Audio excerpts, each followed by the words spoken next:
Denver Black in Zambia. I wanted to take a minute to share some exciting progress with you.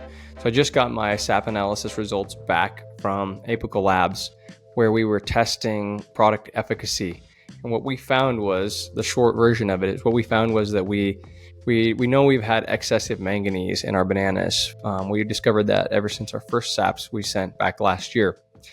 And I believe that's part of the problem we're having. It's causing an increase in reactive oxygen species, but more than that, it's antagonizing other so important trace elements, including iron, copper, zinc, and calcium. And so we pulled SAP samples, and we've been working on how do we antagonize that? How do we bring that manganese down? And we were successful. We've had some early success, but it hasn't been complete. And by what I mean is, as I look at the SAP analysis, I'm saying, okay, we're seeing manganese start to come down, but not to sufficient levels. It hasn't reduced it to a sufficient level, and we're still not seeing those other ions taken up. So let's try again. At any rate, finally we were successful. The last iteration, we went out and did three applications, 4 tests. We did a check, and then we did 3 treatments. The first treatment with my LBX, which is the leaf product, LV1 we have in the States, and then my MAC, which stands for my micronutrient amino complex, where we make our own fermented amino complex with trace elements, and so we applied what we did was we applied 3 different versions of that. We applied a zinc and copper, we applied an iron and magnesium, and then we applied the combination of all 4, and then left a check. And it's phenomenal. So I'll insert these up into the upper corner so you can view these, or it may take the whole screen. But I want you to see the difference in numbers. It's amazing. We smashed the manganese, dropped it from highly excessive and way out of balance, and we brought up copper and zinc at the same time. We also saw calcium come up to a small degree. So the sugars come up, and so the pHs come down a bit, which was progress as well. Also saw iodine come up. Yeah, incredible. We really want to see this to reduce our ROS, reactive oxygen species, as we head into this stressful season here for the bananas. Particularly, we start to experience cold stress.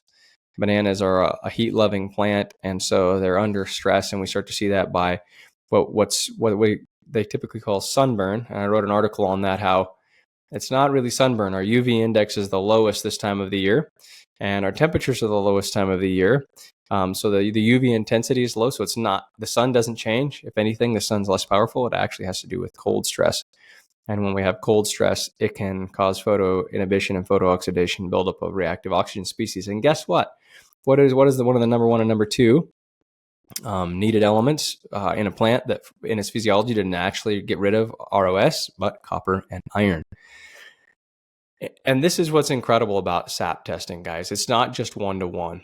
So what we found was, when we did the LBX and the MAC, which is the LBX is basically an incredible biostimulant blend. It's got a number of different biostimulants that are designed to reduce plant stress and stimulate plant growth. And then the MAC, again, the micronutrient amino complex, is designed to complex the trace elements and deliver them into the plant.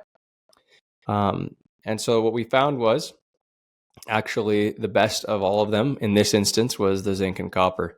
The zinc and copper brought the zinc and copper up, but brought the manganese down. We also saw iron come up. So iron come up where we didn't apply it. Excuse me. We also learned, even at my estimated rate, based on percentages of actual nutrients, the percentage ratio of actual trace elements in this amino complex, we put it on at 4 liters per hectare, which would be I'll put it in the show notes. Put the gallons per acre equivalent. I'm used to using liters and hectares here in Zambia. Now I'm becoming a convert to the metric system.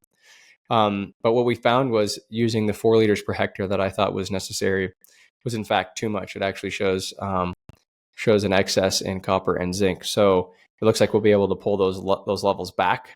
So now, because we have this data, I'm able to push this out across the farm with confidence, knowing that it's doing what we are setting out to achieve.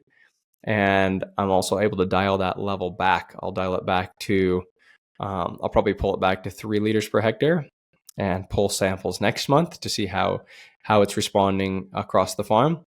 And then we may even end up pulling it back to 2 liters per hectare. But anyways, just wanted to share with you a bit of a bit of the nuts and bolts. A lot of times we get pretty theoretical and we geek out about the theory, which is great. And we see that in the field.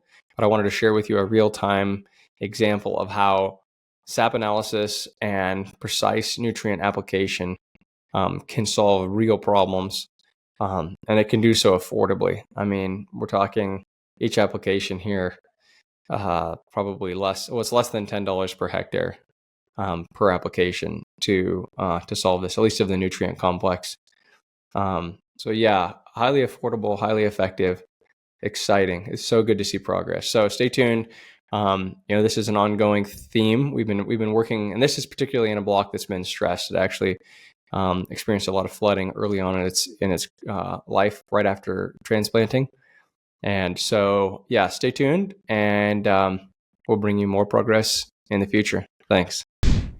Hey, thanks for tuning in and watching our content. We really appreciate you and appreciate you watching our videos.